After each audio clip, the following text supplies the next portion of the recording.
ઢાબા પર મળતું હોય તેવું કાઠિયાવાડી સેવ ટામેટાનું શાક બનાવીશું।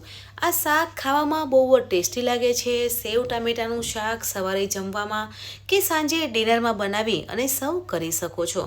અને કાઠિયાવાડી શાકની વાત કરીએ તો શાકમાં લસણ મરચું અને આદુની ફ્લેવર વધારે હોય છે। તો અહીં આપણે લસણની ચટણી બનાવવાની છે। ચટણી બનાવવા માટે 7 થી 8 લસણની કળી લેવાની છે। 1 ચમચી લાલ મરચું લેવાનું છે। અડધી ચમચી મીઠું ઉમેરી ચટણી વાટી લેવાની છે। હવે આપણે સેવ ટામેટાનું શાક બનાવીશું। શાક બનાવવા માટે પેનમાં 2 ચમચી તેલ લેવાનું છે।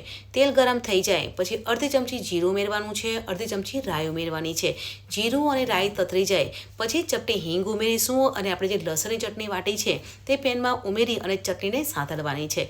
લસણની ચટણીમાંથી તેલ અલગ થાય ત્યાં સુધી ચટણીને સાંતળવાની છે। હવે ચટણીમાંથી તેલ અલગ થઈ ગયું છે તો અમે 3 ટામેટાં લીધા છે અને ટામેટાને સમારી લીધા છે। તો ટામેટાં પેનમાં ઉમેરી ટામેટાને સાંતળી લેવાના છે। હવે ટામેટાને 1 મિનિટ માટે ચટણીમાં સાંતળી લેવાના છે।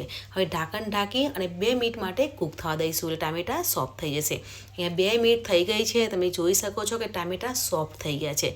તો હવે આપણે મસાલો કરવાનો છે। અને સેવ ટામેટાનું શાક બનાવતા હોઈએ ત્યારે મસાલા વધારે નથી કરવાના। મસાલામાં અડધી ચમચી હળદર ઉમેરવાની છે। અડધી ચમચી ધાણા જીરું પાવડર ઉમેરીશું। અડધી ચમચી લાલ મરચું ઉમેરીશું। સ્વાદ પ્રમાણે મીઠું ઉમેરવાનું છે। મીઠું વધારે નથી ઉમેરવાનું, આપણે ચટણીમાં પણ મીઠું ઉમેર્યું છે અને શાકમાં પણ મીઠું ઉમેરીશું એટલે મીઠું વધારે નથી ઉમેરવાનું। અને લાલ મરચું પણ વધારે નથી ઉમેરવાનું કેમ કે ચટણીમાં પણ આપણે લાલ મરચું ઉમેર્યું છે। હવે મસાલાને સાંતળી લેવાના છે।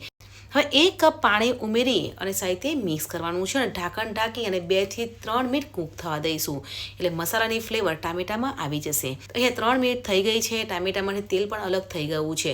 તો હવે આપણે સેવ ઉમેરવાની છે। અહીંયા હું ઝીણી સેવ ઉમેરું છું। તમે રતલામની સેવ ઉમેરવી હોય તો પણ ઉમેરી શકો છો, તીખી સેવ ઉમેરવી હોય તો પણ ઉમેરી શકો છો અને ગાંઠિયા ઉમેરવા હોય ને તો પણ ઉમેરી શકો છો।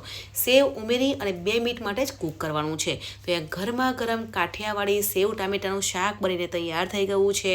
ફ્રેન્ડ્સ, ઘરમાં શાકભાજી ના હોય અને ઘરે ટામેટાં હોય તો ટામેટામાંથી તમે પણ આ રીતે શાક બનાવી અને સર્વ કરી શકો છો। અને સેવ ટામેટાનું શાક સવારે જમવામાં કે સાંજે ડિનરમાં બનાવી અને સર્વ કરી શકો છો। બહુ જ ટેસ્ટી શાક બને છે। તો ફ્રેન્ડ્સ, આજે આપણે ઢાબા સ્ટાઇલ કાઠિયાવાડી સેવ ટામેટાનું શાક બનાવ્યું છે અને ગરમા ગરમ રોટલી અને સલાડ સાથે સર્વ કરીશું। આજે આપણે કાઠિયાવાડી સ્ટાઇલ સેવ ટામેટાનું શાક બનાવ્યું છે।